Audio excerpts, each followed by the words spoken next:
नमस्कार सभी भाइयों एवं बहनों, छात्र छात्राओं, गार्जियन सभी को नमस्कार। आज हम जिस कड़ी में जुड़े हैं, इस कड़ी का मुख्य उद्देश्य यह है कि जो रिज़ल्ट बिहार बोर्ड ने जारी किया है वो बहुत बेहतरीन है।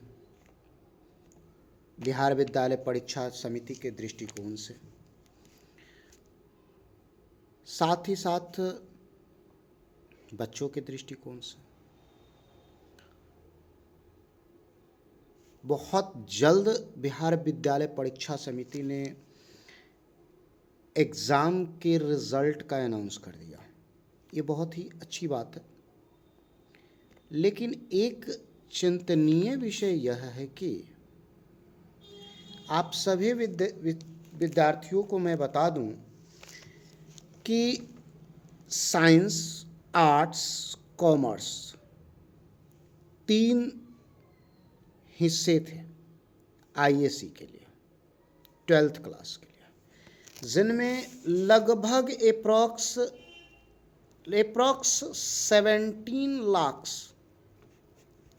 17 लाख विद्यार्थियों ने एग्ज़ाम दिया। उन 17 लाख विद्यार्थियों में एग्ज़ाम जब हुआ तो उनमें 5 सब्जेक्ट का एग्ज़ाम उन्होंने दिया, तो 85 लाख कॉपियाँ हो गई। आप सभी विद्यार्थी बताइएगा, और गार्जियन यदि देख रहे हैं तो भी बताइएगा कि अप्रॉक्स लगभग बातें हम करें तो 17 लाख विद्यार्थियों ने एग्ज़ाम दिया और हर एक विद्यार्थी ने 5 सब्जेक्ट का एग्ज़ाम दिया। तो 17 में 5 से मल्टीप्लाई करते हैं तो 85 लाख एप्रॉक्स कॉपियाँ होती है। इस 85 लाख कॉपियों में सरकार किस प्रकार से कॉपी जांच करवाती है कि बहुत जल्द रिज़ल्ट अनाउंस हो जाता है। ये बहुत अच्छी बात है, उनके पास शिक्षक भी है, बहुत सारे बहुत बेहतरीन शिक्षक है, लेकिन कहीं ना कहीं कुछ ना कुछ फॉल्ट तो ज़रूर है। कहीं ना कहीं किसी प्रकार से फॉल्ट ज़रूर है, क्योंकि इतनी जल्दी कॉपी चेक करके देना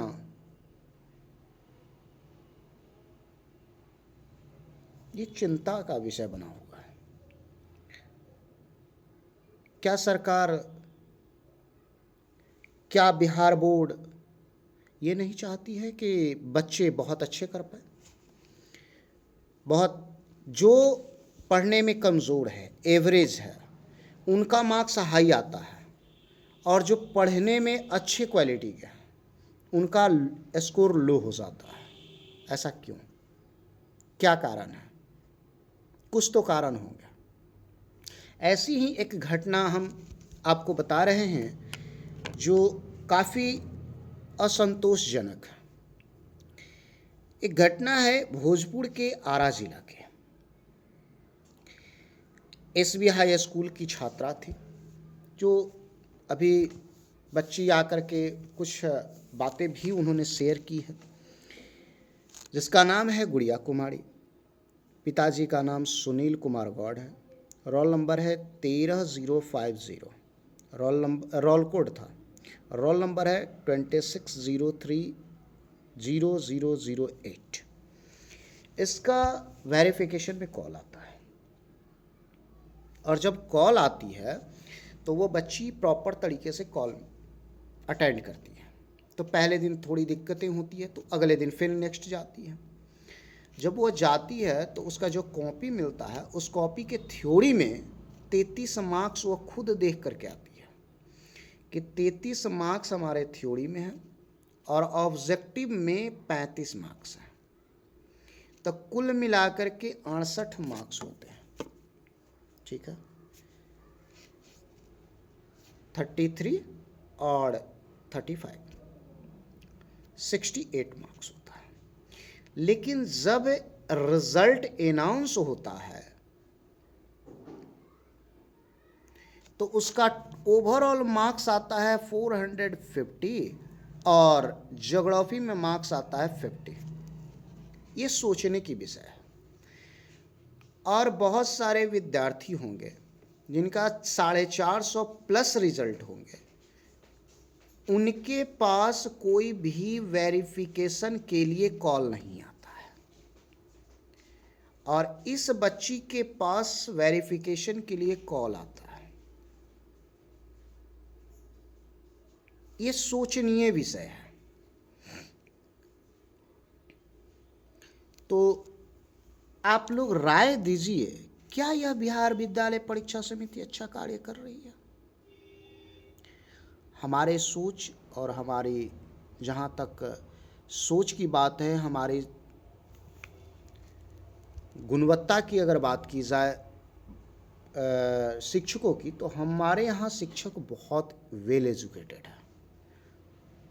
कहाँ दिक्कत आती है? क्या कॉपियाँ अच्छे से नहीं चेक होती? हमें नहीं ऐसा लगता है कि जितने वेल एजुकेटेड शिक्षक हमारे बिहार विद्यालय परीक्षा समिति में हैं, हमें नहीं लगता है कि कॉपी चेक करने में दिक्कतें करते होंगे। तो कहाँ दिक्कत आती है?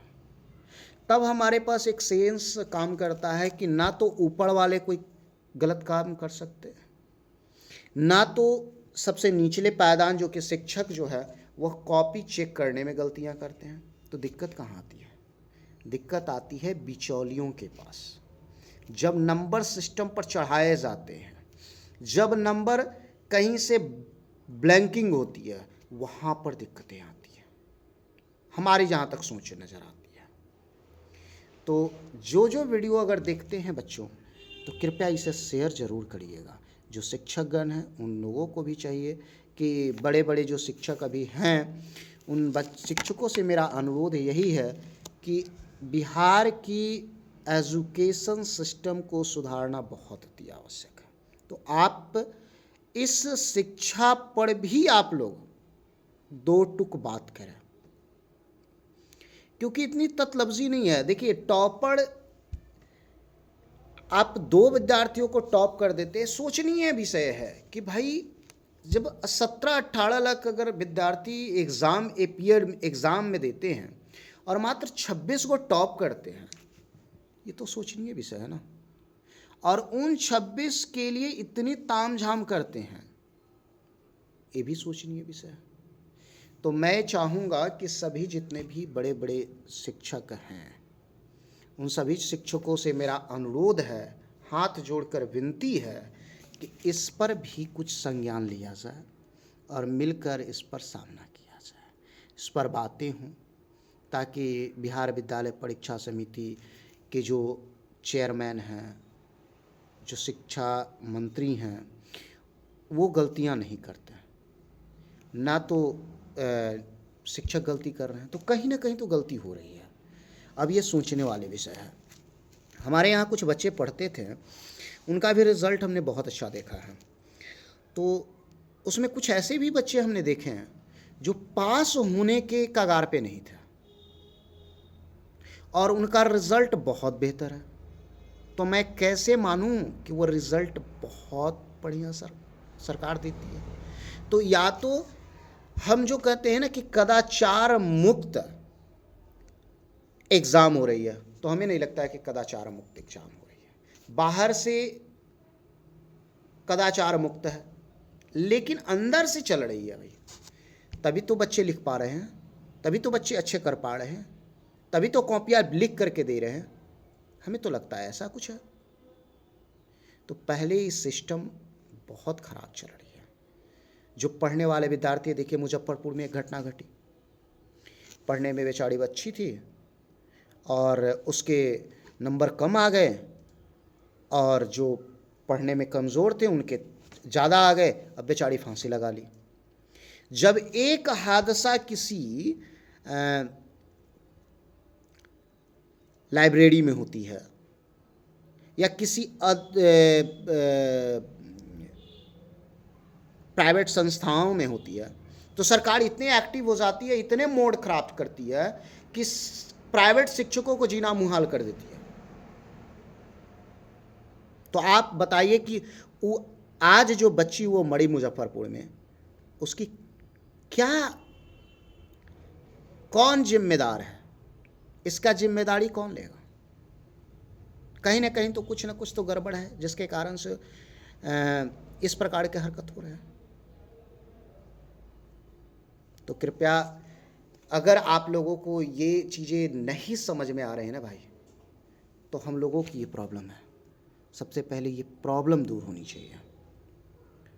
और मैं खुश हूँ कि सरकार बहुत तेज़ी के साथ कार्य करती है, लेकिन इतना तेज करने से कुछ चीज़ें गड़बड़ भी होती है। इसे स्पष्ट रूपों में कुछ समय लेकर के कुछ अच्छे तरीके से अच्छे रिजल्ट अनाउंस करें, अच्छे तरीके से काम करें, तो हमारे बच्चों के भविष्य के लिए बहुत बेहतर होंगे, आने वाली पीढ़ियों के लिए बेहतर होंगे। ऐसे करने से काम नहीं चलने वाला है। तो बच्चों और शिक्षकों के साथ साथ जितने भी लोग इस वीडियो को देखें ना, तो भैया कृपया इसे फॉरवर्ड करना, और ज़रूर आपको अगर बेहतर या जो भी अगर लगे तो एक कमेंट, प्यारा सा कमेंट ज़रूर कीजिएगा। बुराई ही सही, अच्छाई ही सही, या जो भी आपको लगता है ना, एक बार कमेंट अवश्य करना मेरे भाई। हम भी तो देखें क्या बातें आप लोग हैं, क्या मैंने जो बात कही यह सही है, गलत है, क्या है, उन सभी बातों को आपको रखना है और वीडियो को शेयर जरूर करना है। ठीक है, धन्यवाद।